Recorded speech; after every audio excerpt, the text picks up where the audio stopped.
Randy, we've got a problem. What? They go. Reality's here. He's trying to crash the party. Reality? Who let him in? You're sad that people are mean? Well, I'm sorry. The world isn't one big liberal arts college campus. I don't have an agenda like I want people to do something. I need them to do something. I want them to avoid irrationality. I guess what interests me is just like what interests everybody else. It's just sort of what feels real. That was totally wicked!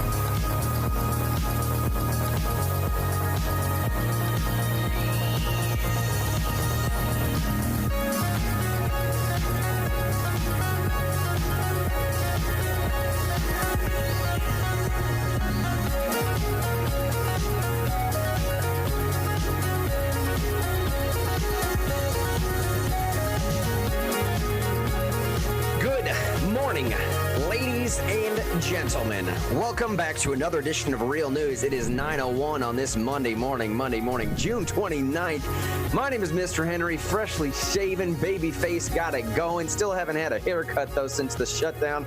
My wife tried to tell me last night, let's just cut it right now. And I said, nah, man, no.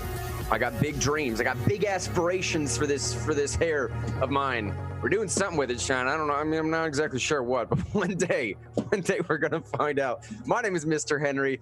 Real first name Grant there, if you didn't know, by the way, if you're just joining us. Yeah, Mr. Henry is just like a character I play. My real name is Grant. David Shine Thompson, sitting over there to my left, your right, flying in like a ninja. How are you doing this morning, buddy? I'm doing great. I had a great weekend. We got lots of good rain over here in East Tennessee over the weekend, which I was super happy about because it kept me from having to water the plants in the garden. So I got to just sit here all weekend, which was really nice. Katie made some great food. That was also really nice, but a lot of relaxation. You know, with the rain, they brought some sitting, some enjoying, watched some good movies.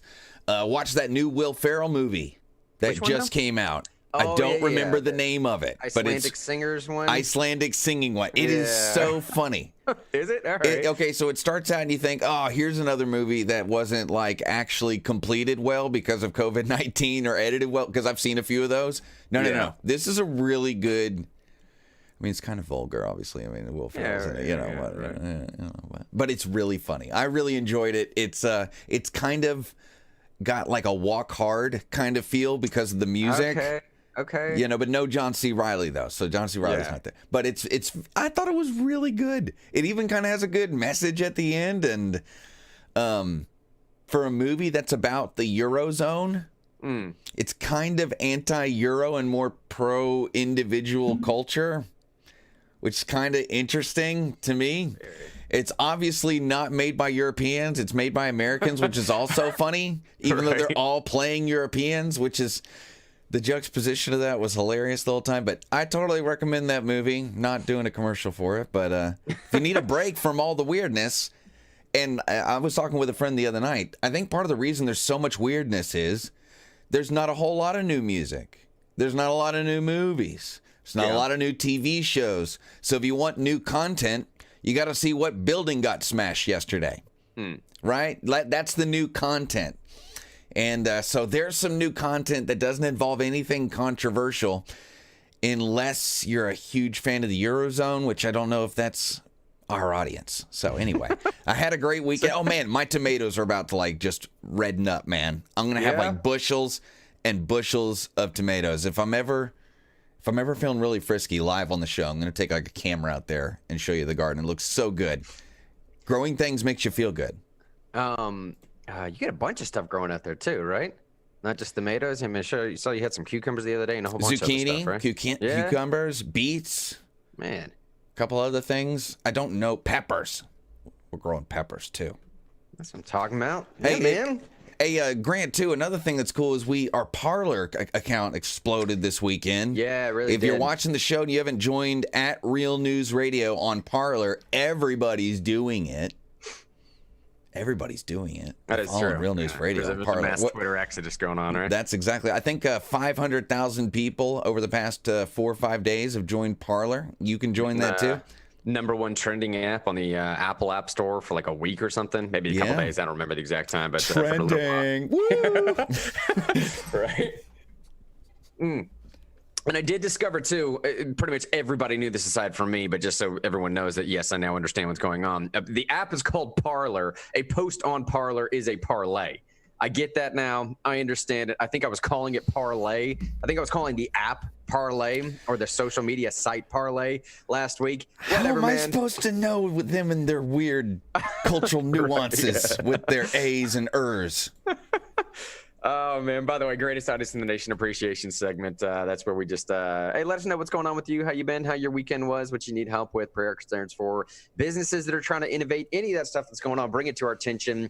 We'll bring it to the audience attention. We're really trying to grow this community and grow with each other. Speaking of growing this community, there's a situation in Nashville that I'm sure everybody's particularly aware of with a property tax increase of, it was proposed at 32% and has actually been passed at 34%. Big shout out to all the folks we just had jump on Facebook, by the way. David Clary, Jonathan, Daniel Snowden, Bob, Josh, all those folks. Our Facebook ban has been lifted, so I'm sure a lot of y'all are seeing this for the first time in probably about a week. Where you been? Well, we got banned. We posted a meme that apparently was offensive. Whatever. That's why we're jumping to Pollard and a few other things. Nashville, though, has a property tax increase proposed at 32%. It actually passed at 34%. But there's a massive effort going on right now to, dare I say, do away with the 34% proposal and much, much more. It's entitled the Nashville Taxpayer Protection Act. Now, this is a petition for a referendum to put many of these issues on the ballot in December. Now, I seriously need y'all help with this thing. This is one of the major pushes that I'm doing during when you guys don't see me off air. This is like for the next month to a month and a half. This is what David and I are working heavy on to get this stuff put on the ballot for Nashvillians in December. Property tax rates shall not increase more than 2% per year after January 1st, 2020. Yes, that date is correct. After January 1st, 2020, yes, that date is correct. It sounds strange. You might have a retroactive problem. Not necessarily. We've been through that with the legal people. The stuff I'm going over right now is what this Nashville Taxpayer Protection Act will do. And forgoodgovernment.com. Sean, if you want to bring that up on the screen so they can see what that is. Number 4, goodgovernment.com is where we need y'all to go. So the first thing, it will limit a property tax increase to no more than 2% per year. I suppose, unless the other portion of that is, I don't know if you want to pass something different with a referendum. The second thing that it wants to do is no giveaway of parks, greenways, or public lands. No part of the park, greenway, or public land or other real property shall be given away or conveyed without 31 votes of the Metro Council in favor. A voter referendum shall be required for transfers of interest in real properties valued over $5 million or leases exceeding 20 years, commencing after January 1st, 2020. Again, that date is correct. I'll say that again. No giveaways of parks or public lands unless you have a 31 vote, or you need a voter referendum that shall be required if any interest or real property is deemed over $5 million. Issuance of bonds. All bonds issued or guaranteed. Some of this stuff, you can find much more information, by the way, in the what the NTPA does, that tab on the website. Issuance of bonds, all bonds issued or guaranteed after January 1st, 2020, exceeding $15 million for a specific project must be approved by voter referendum. All bonds issued on or guaranteed after January 1st, 2020, exceeding $15 million for a specific project must be approved by voter referendum. Now, this, of course, excludes construction of educational classrooms, public libraries, public healthcare buildings, public and fire, police and fire stations, or charter protected facilities.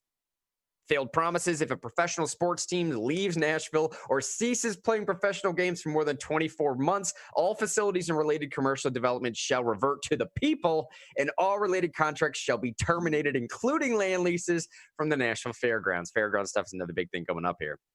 Metro records shall be open to the public. Another fantastic thing with government transparency. I'm telling y'all, if we can set some of this stuff in Nashville now, if people outside of Nashville can help us with this type of movement, the type of precedent that this will set going forward for other cities in Knoxville, I cannot tell you, this will send waves, ripples across the state of a sort of a light warning, if you will, but also a precedent set for any other cities that are looking to instill their own sense of protection. Lastly, Metro records shall be open to the public. Citizens are entitled to keep a close eye on Metro's actions and entitled to inspect its books and records for free and consistent with the Tennessee Open Records Act's protection. So there's a couple things I really need everyone's help with this morning. First and foremost, Jim Roberts, the guy who's been putting this material together for about 4 to 5 years now, not 45, 4 to 5 years now.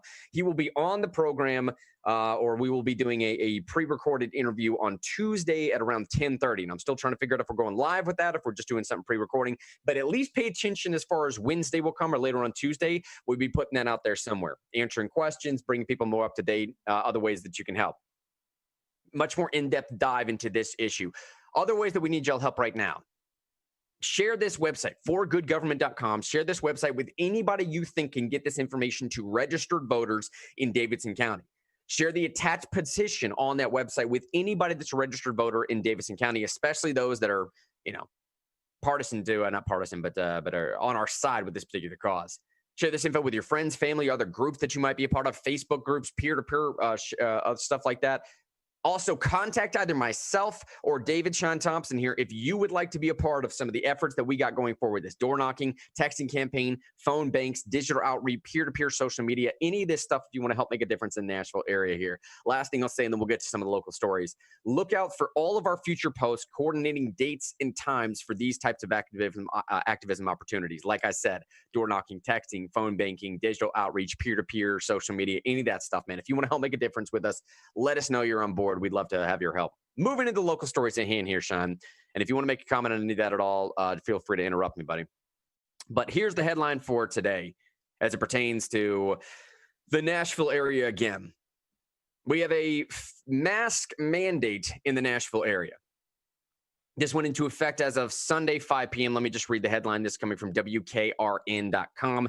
And I really, Facebook comment section here. I got the unified chat going on my other screen here from realnewsradio.live, realnewsradio.live. We're on Twitch. We're on Mixer, as long as that's still a thing. We're on, Parler. We're on a whole bunch of other spots. But as far as our live streams are concerned, we're looking at Twitch, Mixer, Facebook, YouTube. We got them out there. Anybody out there has an opinion on this story, mandating of masks, let me know your opinion. Here's where it's coming from in Nashville. Nashville Board of Health voted unanimously to mandate face masks in an emergency meeting on Friday. Now, this policy went into effect last night, Sunday, as of 5 p.m. Now, one of the doctors on the Metro Board of Health said that this is not a political message. This is not a political message, they said. This is safety. The board decided in a live special session on Friday afternoon that there should be an order drafted up by 5 p.m. Sunday. That's what they did. Mandate that will mandate face coverings or masks in public, both indoors and outdoors, if social distancing is not in place. The board also suggests that the mandate should move forward with the goal to continue protecting the public by embracing social distancing and changing behaviors. Board members, now I'm focusing on this part here in just a second, what I'm about to say, because it's a direct conflict with the update that I received from the Tennessean story. This part right here. Board members agreed they did not want the mandate to be punitive. Board members agree that they did not want the mandate to be punitive. Now, vice chair of the board said this, quote, "The goal is to change behavior, not create citations to punish people financially. That's what I am in favor of." Now, just keep that in the back of your mind for a second as I give some other updates here in just a second as to what this is actually going to look like in practical effect. Jump into this Tennessean story now. Nashville residents are advised to wear face coverings while in public at all times with certain exemptions, such as eating and drinking, well, clearly, obviously. Eating and drinking in restaurants while engaging in certain outdoor activities. Health officials stress that face coverings are not as suitable for social distancing and frequent not suitable. Health officials stress that face coverings are not a substitute for social distancing, frequent hand washings. Now, residents violating the order can be cited with a Class C misdemeanor, but that will only go into effect after July 3rd. All this stuff is so very, very confusing for me. I really need to boil down here and figure out who has the ultimate say-so in this, because what I just mentioned a second ago from News Channel 5 reporting or WKRN reporting, they were saying that board members agree they did not want it to be punitive in nature. Now, some might say a Class C misdemeanor is not necessarily punitive in the sense that you were talking about before, Mr. Henry, because there's no financial fee or fee attached to this or something, I suppose. But here's the Tennessee reporting nonetheless, that there is some sense of legal teeth to this, I suppose, saying that residents violating the order can be cited with a Class C misdemeanor. Now, again, not to belabor this point too much, although that's what I'm about to do, One might say, okay, Class C misdemeanor, I'm going to have to show up somewhere for that, obviously, right? I'm going to have to pay court costs or fines or fees or something associated with that, obviously, right? So what do I do with the previous statement then? That all the board members didn't want this to punish people financially. This is obviously going to have some type of financial attachment to it. And obviously, if you don't attach something to this, like a Class C misdemeanor or fine outs or something, it's what are you doing there? What is this? It's just a feel-good type thing? Like, we really hope you do, fingers crossed type thing? Like, you better. I don't know. I mean, again, Sean, I'm pontificating too much here, but ultimately what this comes down to is it's yet one more thing. You're going to have people not wearing masks simply because the government told them to wear masks. Now quickly, here's where some of the exemptions Hey, Grant, lie. how am I supposed to eat and drink with my mask on, though? I know. Am I going to, if I'm at the restaurant and I here, hold on, I have a mask so I can do this for effect. Well, not effect. We got to see if this is going to work. No, Hold on. Hold on. This is important. This is for science, okay? I can't drink the coffee, Grant. Hold on. I mean, I know I'm kind of making a joke, but like, reality runs right into this mask and doesn't allow me to put the coffee through it. right, dude? I mean, so honestly, like if I'm sitting there at the restaurant and I take the mask off because my food came, am I going to get a misdemeanor? Because I don't want to not get a job in the future because I wasn't a part of the mask religion. You know? I mean, that's why it's the fact that they had to put one of the exemptions in here as you know, such as like one of the exemptions here. Tennessee, one of the first things they mention is Nashville residents are advised to wear face coverings while in public at all times, and certain exemptions such as eating and drinking in restaurants like that. Who would have to put that in there? Why would you have to put that in there? That should be one of the clear, obvious exemptions, wouldn't it not be? Either that or you shut down restaurants entirely. But if you're going to keep restaurants open, goodness gracious, bro. The absurdity of even having to write that statement out. You know what I'm saying? I mean, here's some of the other exemptions that people are worried about or wondering about, rather, as well. Talking about under the guidelines, children under the age of 2 and, quote, persons who cannot medically tolerate wearing a face mask will not be required to wear one in public. Okay, so let that marinate for a second. People under the age of 2 and, quote, people who cannot medically tolerate wearing a face mask. Let that marinate. Here's the next statement. The order also notes that people are not required to verify their medical condition if they decline to wear a face mask for health reasons. Dude, Joe, okay, man, so what are we doing here? What is this? I mean, honestly, if this is like a public shame campaign, frankly speaking, I think the other side of it was doing a pretty decent job already. I don't necessarily know if you need a government entity to come in here and do a further public shaming campaign here. Because if all one has to do is say, like, well, I have a medical condition, can you prove that? No, but it doesn't matter. Well, I don't know what we're doing anymore, man. And you know my personal feelings on this. My personal, Mr. Henry's, Grant Henry's, let's say that. Grant Henry's personal feelings on this is that it's the courteous, correct thing to do. It's just where I'm coming from. I don't think you should be forced to do it, though. I don't think government entities should come in and by threat of law, by force of law, force you, coerce you, public shame you into putting something on your face. I think it's the courteous thing to do. I think if asymptomatic spreading is a legitimate thing that science can back, then goodness gracious, man, protect your fellow man. But I think we're kind of getting to that point as well, too. I don't know, man, coming on the back end of this and then basically saying like, well, if you just have to tell me that you're suffering from some medical condition that you don't really have to prove anyways, well, that's what people are going to do, isn't it? They're not going to face a Class C misdemeanor. Goodness gracious, man. Going on. Face coverings are also not required in private homes and private vehicles. Dude, why? I'm losing my mind, Sean. Why would you need to state that? Face coverings are not required in private homes and private vehicles. I hope not. Goodness gracious. Or in educational institutions. This goes a little bit to what Stephanie, one of our listeners on Friday, was talking about. She was saying, like, look, I work in education. There's no way I can enforce this. So they just made an exemption for that.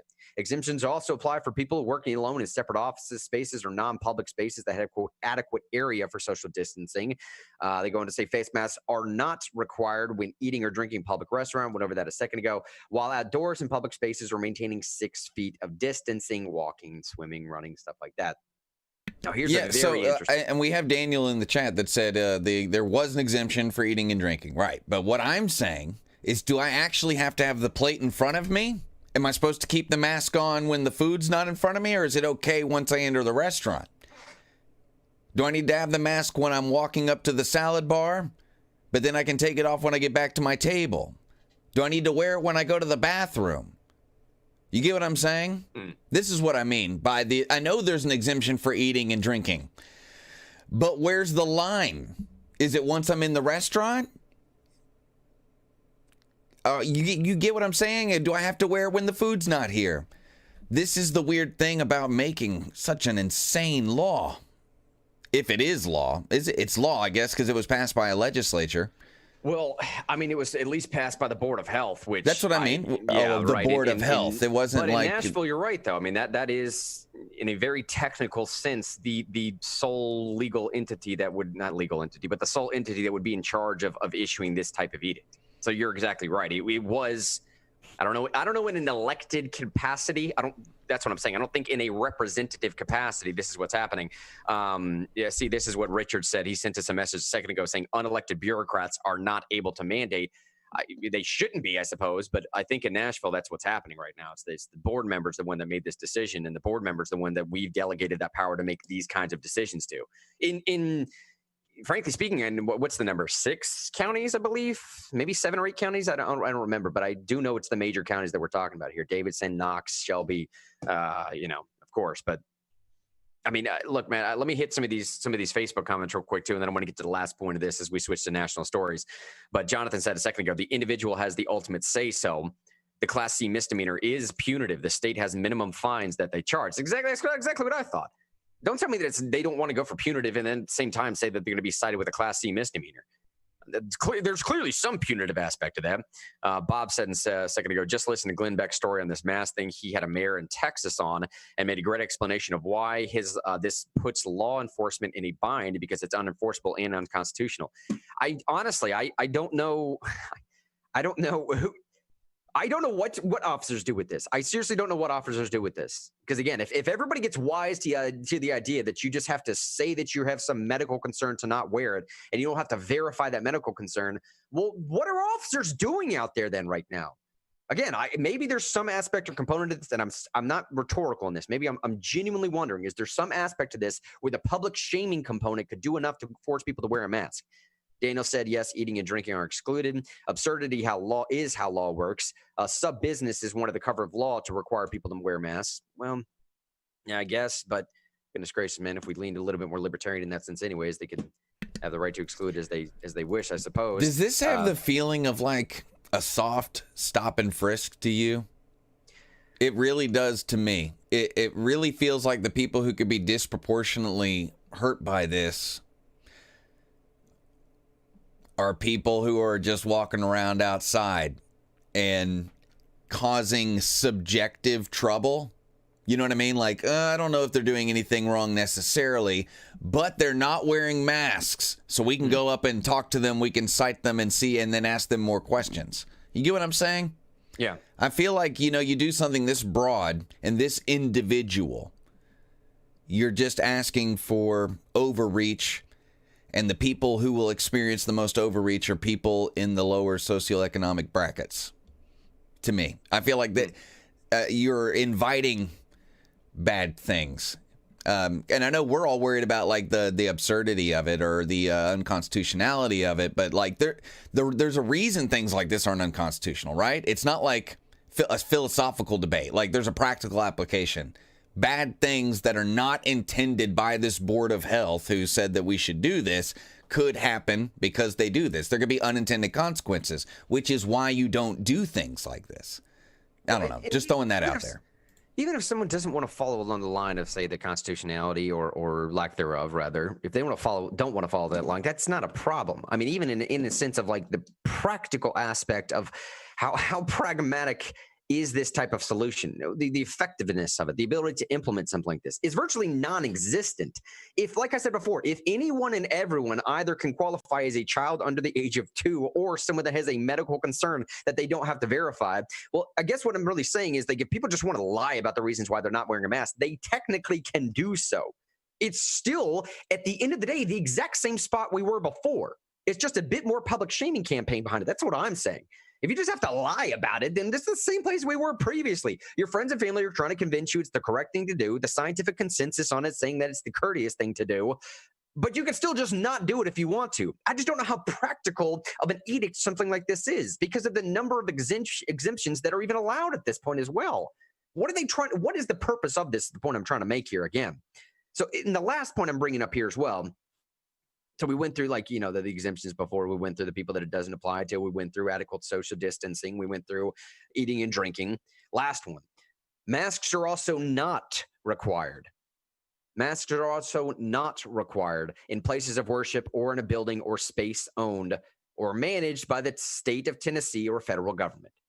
Masks are not required in the places of worship or in a building or space owned or managed by the state of Tennessee or federal government. Masks for thee and not for me. Right, dude? I mean, so I just again, I fall back one more time. Do you know who needs these masks, Reginald? The proletariat. That's who needs the masks, Reginald. The proletariat, the dirty, filthy proletariat. They're the ones who need the masks, Reginald, not us. We have clean spaces here in the health department. When you look at it in that sense, man, when you look that this doesn't apply to religious institutions, places of worship, and they did say places of worship importantly, because during this entire time, people have been very, very concerned about, say, Christian denominations being shut down, but we've not spoken at all about any of their, i.e. places of worship. And now we have a situation where it also does not pertain to any other buildings managed or owned by the state of Tennessee or the federal government. So one more time I fall back on, who is this for? Where does this apply? If there are so many exemptions and you can just lie about it, well, then at the end of the day, it just seems like a massive virtue signal. I mean, frankly speaking, it just seems like a massive virtue signal by the people on the health board that are saying, we really wish you would. We really do wish you would. And we want to make sure that we virtue signal to the proper number of people at the exact right time. I don't necessarily know. It's not like, are those elected positions? But I think it's just a massive, massive virtue signal, man. And at the end of the day, it's really just going to be a thing where it's just an added social, not social, but sort of public shaming campaign. And the only point I meant to make when I brought all this stuff up is I just think there are far more effective ways to convince your fellow man to do something. I think there are far more effective ways in the vein of proper leadership to convince your fellow man. If someone deems this as a particular sense of a sacrifice, if that's where we are in the rhetoric at hand with this whole mask wearing thing, a servant mentality would probably be far better to convince someone to make some sense of a sacrifice on their own, as we did previously. Stay home so we can, whatever. I just don't know if doing it through a sense of coercion is going to convince anybody. And ultimately, at the end of all of this, is what we're in the business of, is convincing people to do the right thing. And should we take the most effective tactic? That's all I'm saying. On to a different story at hand here. realnewsradio.live, realnewsradio.live. That's where you're going to find the central hub, the landing page of all the stuff that we're on right now. It's on Facebook, it's on Twitter, it's on Mixer for, I don't know, a couple more days until they get bought up by Facebook entirely. And then links to all the other social media accounts. ThankSpot, Parler, and all those other things are right below the video. Minds.com as well. Yeah, Minds, ThinkSpot, all the other spots, man. Because I'm telling y'all right now, man, Facebook is... Folks won't be around here that much longer, is all I'm saying. All right? Not by choice, necessarily. One of the other things I've been trying to figure out, though, recently is the situation going on with some of the statues that are being removed. All right, and I have a whole little rant that I want to go on here in just a minute with this, but the update to the story that I want to give currently as we shift topics somewhat. And Shine, let me know before I get too much in this next one if there's any comments I should get to. Let me just get a couple of these real quick before I get to this headline. Kelly said these health departments have way too much power. Jonathan said, don't let this distract you from the fact that they passed a 34% property tax increase. That's all right. That's a good point, Jonathan. That's a very valid point. That's a valid point. Okay, what's the best way to let people know that there's not a referendum push going on right now? What's the best way to know that what I started this program with, the Nashville Taxpayer Protection Act, that is not a thing that we're trying to garner signatures for right now, that maybe we could put this as a ballot issue to do something about the 34% property tax increase and a bunch of other issues as well? I don't know, man. We'll just pass a mandate to wear masks. They'll be talking about that for a while, won't they? Good point, Jonathan. He's right on there. Kelly said the whole purpose is to see how easy it will be to control citizens. And then Daniel said, just buy an AWS host and host your own streams. I don't even know what that is, but that's an interesting thing to bring up, Daniel. I'm going to talk to someone about that, like AWS stream. AWS, and I'll have to look that up. All right. So the statue situation. I remember on Friday, we went over the story very quickly about how Tucker Carlson had this 22-minute monologue on last Thursday's show or last Friday's show about how Trump was not going to win election because the syllogism doesn't add up anymore. A plus B equals C. And the syllogism for Trump was going to do stuff. We elected Trump to do something. B is he's not doing anything. Therefore, equals C, he will not be reelected. And this has been a sort of an overwhelming sentiment by the majority of people on the right, Republicans, conservatives, whatever you want to call them nowadays. It's difficult to figure out. But that sentiment has been like, is there a way to return to civility, return order?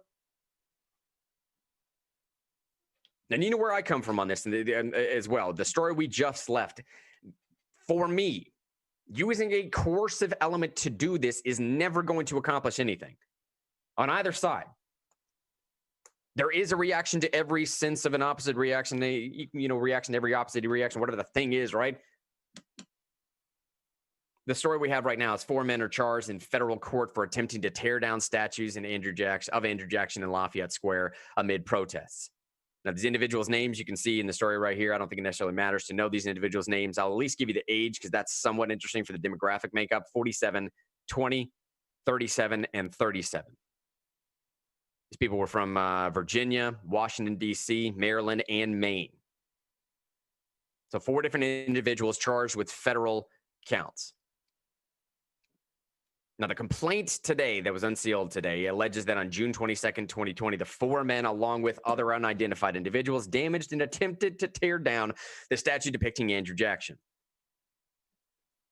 The complaint further alleges that one of these individuals was captured on video attempting to pry the statue off its base with a wooden board and trying to pull the statue down with the aid of a yellow strap. The complaint alleges that this another individual seen on the video is trying to pull down the statue, and then another individual in the video seen affixing a rope to one part of the statue and then pulling another that was tied to the statue. The complaint also alleges the video shows another guy as he tries to break off and destroy wheels. Look, man, it goes on. The important part of bringing this up, though, and by the way, this link that I included goes directly to the justice.gov website. So this is directly from the horse's mouth, so to speak, as to what is being done about some of the statue situation.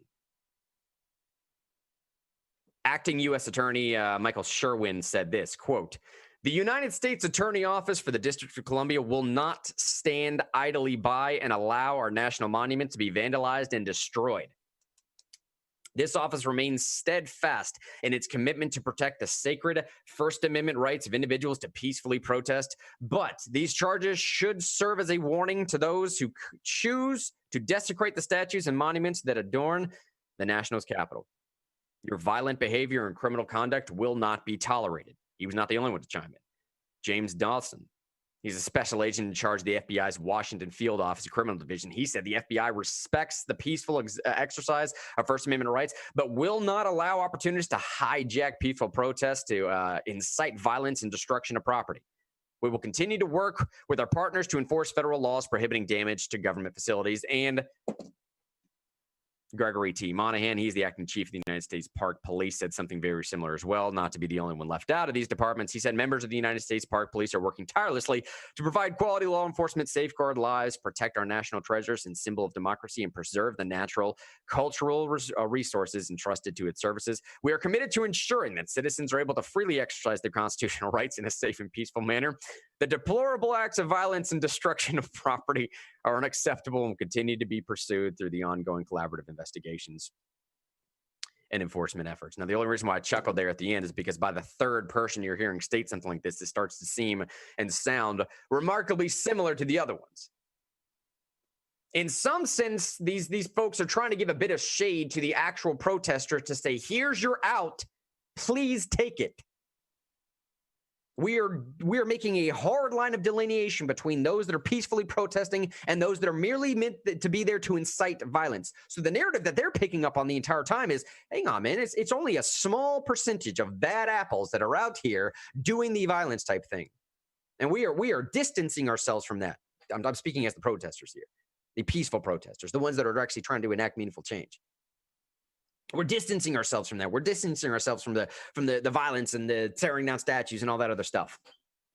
This is a bit of law enforcement saying, like, well, here's your opportunity. Take this out, please, because if you don't, something's going to be done about it. Federal charges will be enacted.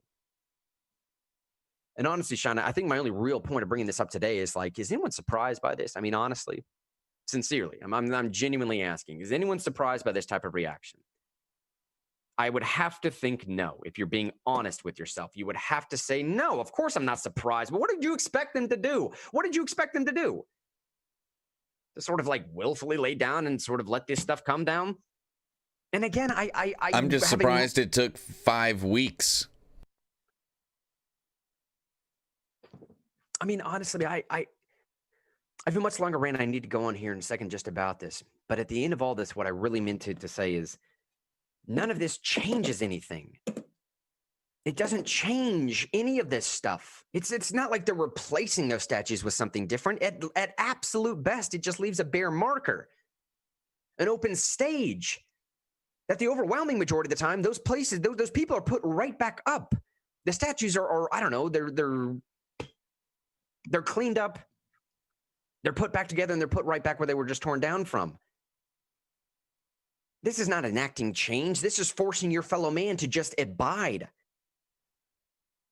To do it properly, I would think you have to convince your fellow man. You have to pass a law. You have to do it in a democratic process. Get the thing down in the proper way. Get it gone. The overwhelming majority of the people seem like they would agree with some of this stuff, man. Shannon and I were just talking off air that Yale is now Princeton is going to drop that Woodrow Wilson name from its school. And Cheyenne was saying, like, can we have a moment to just, like, knock on how terrible of a dude Woodrow Wilson was? Because Maj Toure, one of our great guys, a Real News alum here, Black Guns Matter, by the way, if you want to take a look up some of his material. He tweeted this: Woodrow Wilson's name is being removed from institutions because of his racist views. He also wrote the Federal Reserve and the federal income tax into law. I propose removing those as well to fully heal the pain of racism. Lefties, do your thing. Which is just fantastic, dude. That's the best way to approach this. So look, the point is not necessarily that people disagree with removing particular statues or particular people or names or whatever else, man. It's just like you're doing it the wrong way. You're not convincing anybody by this. And back to the story that we started this with. If the purpose is to convince your fellow man to do something for the benefit of his neighbor, of his brother, of his sister, why not be doing it the most effective way possible? And this is where I get to the story that I really want to focus on today. It's coming from firstthings.com of statues and symbolic murder. Now, Sean, at some point here, man, interrupt me with whatever we need for Facebook comments or whatever you want to jump in on too, because this could go a little bit, man. But I think this proves a fantastic point. Let me say this and we'll get back to it eventually. These acts of destruction are acts of pure and unmitigated hate, a blind and abstract hatred, completely devoid of any impulse or charity towards other. They accomplish nothing to further the well-being of those whose cause is being drafted into service as the pretext for the mob's violence. There is no vision of the future being put forward, no positive vista being explored. A public statue is an expression of public meaning. Tearing it down leaves only an empty place. I think that is what mainly is missing behind some of this stuff, just as it was in 2017. What is the point here? What is the better vision of a future? What is the solution-oriented thinking as to where we're moving? How are we progressing forward as a society because of this? Without answering that fundamental question, most people in the situation are left just wondering. Is it just destruction of the past? Which is okay. We just know, where are we moving? Where is this going? What is this towards?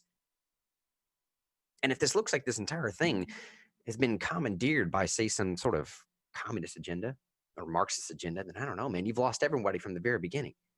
Here's the point that this author is making, and it's I don't know, man. It's borderline controversial.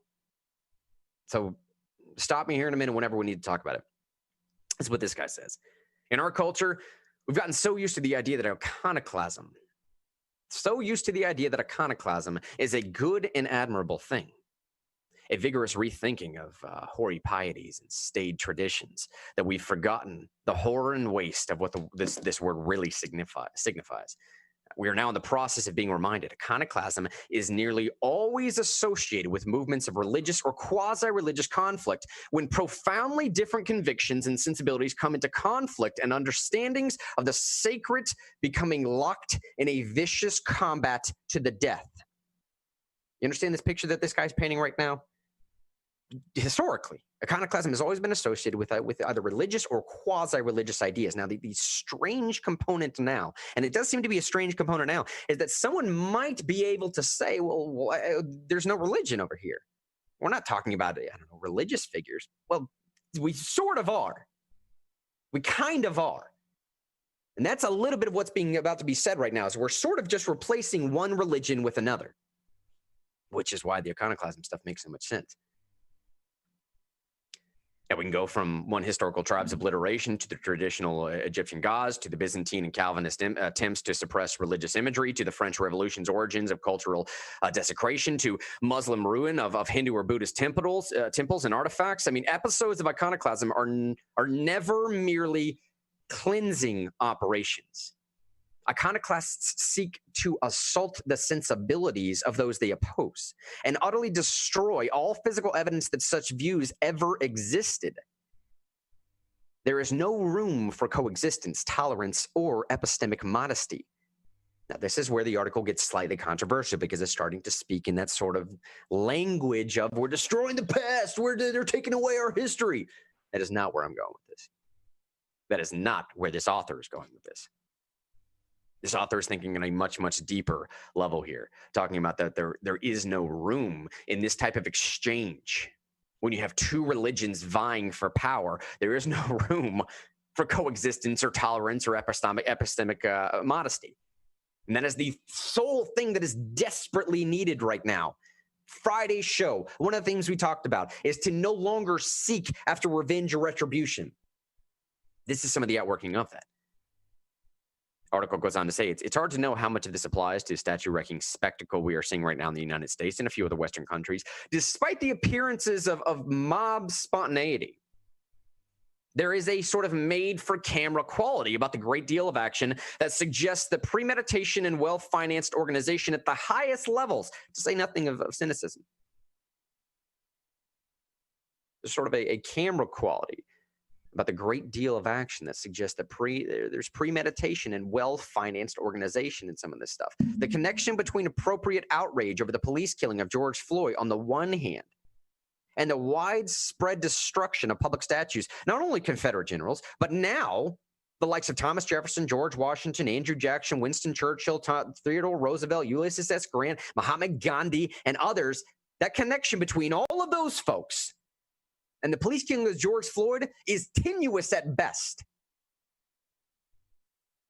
Does this sprawling animus show the range of the rage of a mob is utterly indiscriminate and obviously destructive? Or does it reveal something more ominous about the collapse of confidence in the legitimacy of our institutions? Does it reveal something more ominous about the collapse of confidence in the legitimacy of our institutions? This is where this guy is getting to. We have a lack of leadership yet one more time. And I'm telling y'all, theme from Friday again. Stop putting your faith in these public leaders. Stop putting your faith in men. Stop putting your faith in fallible humans. They are inevitably bound. All of us are inevitably bound to fail another. With that trust comes an idea of transgression against me personally. And now all of a sudden you lose faith in the institutions themselves. And as we lose faith in the institutions themselves, we just start breaking stuff just to see it broken. And there is no vision for where we're going with that. It can be easily become regressive as much as it becomes progressive. It's hard to say, but there are a few things that this author can say with confidence. First, this author indicates that these acts of destructions are acts of pure and unmitigated hate. He doesn't say they're unjustified, mind you. He just says at this particular point, they're acts of pure and unmitigated hate and blind and abstract hatred, completely devoid of any impulse or charity towards others. They accomplish nothing to further the well-being of those whose cause is being drafted into service as the pretext for the mob's violence. The violence is what's leading the narrative. The violence is what gets the actual camera attention. And as the violence and the statues being torn down get the camera's attention, now all of a sudden it destroys the cause of those that are actually out there marching for change. He says there is no vision being put forward, no positive vista being explored. A public statue is an expression of public meaning. Tearing it down leaves only an empty place. Second, he says that a great many of the foot soldiers in the movement are young, white, suburban, middle class, and college educated, and that they are working out their salvation with fear and trembling and a deadly earnestness. A lot of these folks are the bourgeoisie Bolsheviks. A lot of these folks, this is where it starts coming into its own, where he's talking about iconoclasm. This is where he comes into his own, where he says, like, this is one religion versus another. This is why there's so much fervor to attack some of these statues. In some sense, if you really want to go with the Marxist push behind this, this is why it doesn't even matter. It doesn't even matter who they're tearing down sometimes. It doesn't matter if it's Thomas Jefferson. It doesn't matter if it's George Washington. It doesn't matter if it's Nathan Bedford Forrest here in Tennessee. It doesn't matter if it's Stevie Ray Vaughan, which is a real story, by the way. In California, the guitarist Stevie Ray Vaughan statue, that was spray painted all over, lit on fire or something. What in the what? What? How does that make sense in any of this? It does make sense if you're looking at it from a Marxist rise of just destroying what's out there right now and the fervor that's being attached and approached in a religious sense. Article goes on to say, the white privilege of which these young people complain is a projection onto others in the very condition that they suspect and fear in themselves. Hence the rage, complete with copious gutter profanity, which we have all seen in the videos. People in the grip of such powerful psychological forces will go a long way to expiate for their existential sins and rid themselves of their demons. They're easily mobilized by others. These people are looking for salvation. They're looking for atonement of their sins. They're looking for forgiveness. An entire nation, in one way or another, has convinced most of these people that they need to be forgiven of something. That is a factually true statement. That is axiomatic. Now, whether it's on the right that was complicit in that narrative by not pushing against it, or whether it was on the left for creating that narrative, it doesn't matter how we got here. Where we are right now, simply put, is that the overwhelming majority of the people that are doing this right now have become convinced that they need forgiveness of something. The frustrating thing for most of them is that there's no way to attain forgiveness, at least not in this worldview. Look at cancel culture. Cancel culture is the perfect outworking of what happens here. And as these people cannot attain forgiveness, they start to look for something even associated with it, tacitly associated with forgiveness, retribution, revenge. I don't know, something, man, something so I can feel a little bit better. And as you start to push and push and push, you can get something that's at least close to resembling something like forgiveness or getting rid of guilt or somehow just like getting that feeling off of your body.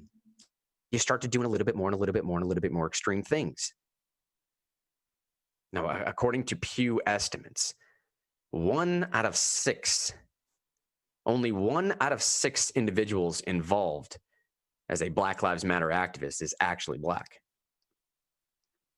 These are people that are suffering from the guilt of white privilege, that are trying to atone for that. The American Conservative has an article coming on right now. Here comes the bourgeoisie Bolsheviks saying, quote, "It's worth repeating that this isn't a working class production. It's driven by a new generation of bratty Bolsheviks, those spoiled enough to think that they can set a single standard and tear down the world for not living up to it. Those bold enough, those bratty enough, those spoiled enough to think that they can set a single standard and tear down the world for not living up to it." And dare I say right now, man, like, be careful when you do some of that. Be careful when you set a standard for others and fail to notice the plank in your own eye first, because the standard that you set with others, you will also be held to one day. People that are doing this right now, do you think you can live up to the standard? Do you think you can live up to the standard that Christ himself apparently could not even live up to? Because now we're also talking about removing statues of Christ himself. There is no such thing as perfection in this worldview. There is no way to forgive. There is no way to atone for your sins. You just have to keep going more and more and more. I pause one more time and just plead and beg to start talking to people again. Please start having some of these conversations. Start to realize that if you just tear something down, it doesn't progress anything forward. It is regressive in its very nature. And this is exactly what the design is supposed to be, to get us pitted against one another so that no real change happens, no real progression happens. You give just enough instant gratification here and there until eventually, like, we're over and we're done with it, and then we forget about it for 3 solid years or 4 solid years. And, oh, by the way, we got another election coming up, so maybe we should stir that hornet's nest one more time. In this article, this author says, I think the most disturbing aspect of this episode, which perhaps indicates how deep our societal rot goes, has less to do with the rioters than with those in positions of authority. Man, that's right. Rioters and miscreants we will always have, but that is why we also have authorities. Ours, however, seem to have utterly abdicated. Now, this is where I actually disagree with the other author slightly. He says those in positions of power have utterly abdicated, as if it's a new thing, as if he's just how sort of woken up to this epiphany. Continues by saying, in city after city, mayors and governors decline to act against vandals, and the police stand down, and the devil's allowed to take the hindmost. Corporations fall over themselves to advertise their virtuousness and give what looks very much like protection money to organizations whose goals are openly subversive of the fundamental American political and social order. He says university administrators are all too willing to side with those who suppress free inquiry and routinely cave to protesters rather than defend even the most fundamental tenets of academic freedom. And I'm here to say, like, I think that was the point that probably should have been, like, I don't know, like 4 or 5, maybe 6 decades ago. Like, it's a great point. It's just so far behind where we need to be right now. Our leadership has utterly abdicated. Well, yeah, sort of. And that's why I started this whole rant with the story that we said before of, like, they're trying to do something by federally charging people. They're trying to do something by forcing you to wear a mask. They're trying to do something by bringing this all back to rent. Like, I promise you, we still got power. Please don't give up on these institutions yet. I don't know, man. I think that train has left the station, and I don't necessarily know if it's a bad thing. If we don't get it right, though, it will be a terrible thing. And if we don't recognize this for what it is, a Marxist push, it will be one of the most destructive things, I think, to happen in American history. This whole thing finalizes by basically saying, like, look, man, Thomas Jefferson, one of the principal targets du jour, he provides a perfect example of a little bit what's going on right now. Leave aside for the moment that his many notable achievements in government and natural sciences, architecture, inventions. It's for his ideas above all else that we honor Jefferson, and for the cause of human freedom and dignity that he so eloquently championed. His failings weigh against the man, yes, but not against the cause for which he labored so mightily. He said that should be a lesson for us today. Like Jefferson, we carry meanings far larger than we know, meanings whose full realization cannot be achieved in our lifetime or even be fully understood by us, but which are nevertheless charged to carry forward as faithfully as we can. I think, like Jefferson, he says, unlike Jefferson, we have the benefit of being able to stand on the shoulders of those and look backwards. It says we knew about Jefferson's fault. This is coming from Representative John Lewis of Georgia saying, we knew about Jefferson's fault. But we didn't put the emphasis there. We put the emphasis on what he wrote in the declarations. His words were so powerful. His words became the blueprint, the guideline for us to follow. From those words, you have the fountain. The fountain.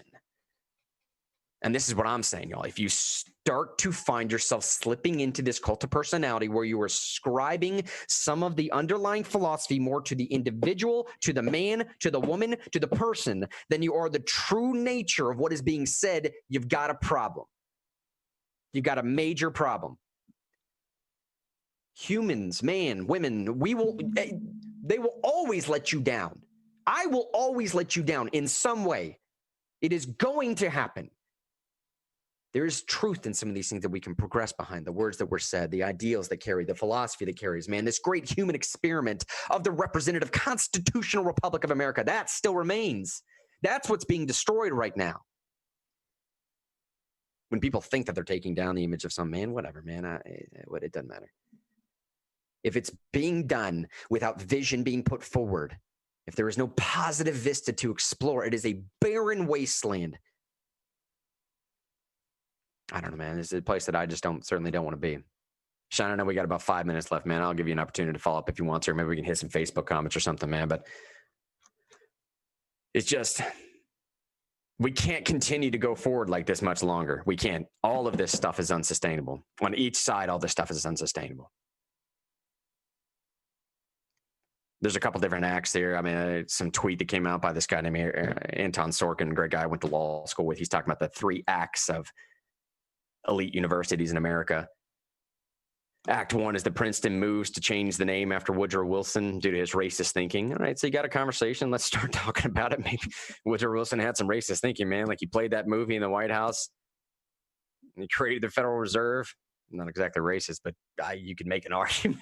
The federal income tax is not exactly There's great. a lot of evidence that Woodrow Wilson was racially biased, at least. Right. You know, a lot of evidence. Not worth going over in this show, except for that you just mentioned it. He didn't just play a movie. It was the first movie ever played in the White House, ever. And it included a burning cross and people running around with white hoods on. So that's Woodrow Wilson. That's Woodrow Wilson. That's a conversation that starts in Act 1. Yeah. Not a good place to start. Let's talk about getting rid of this dude. Had some stuff he needs to deal with. Or at least like openly discussing his faults. That's okay. Exactly. And then maybe if someone can find them in the basement somewhere, maybe talk about good stuff he did. You know, if there is such a thing. But that's what history is. Do we talk about Genghis Khan because he was a really great guy? No, we don't. He was a terrible guy. He literally raped and pillaged an entire continent. Like, literally did that. He's a terrible guy. He is still extremely hated in China. Extremely. And in other places like Iran. They still remember the way that he chopped their culture's head off when it was almost at its peak. But why do we remember? Because it happened. That's why we remember. And history is important. Because we remember things so the good things, we can keep them and try to remake them into a new great thing. And so the bad things we can discard. That is why we remember things. Nuance is extremely important with this as well, right?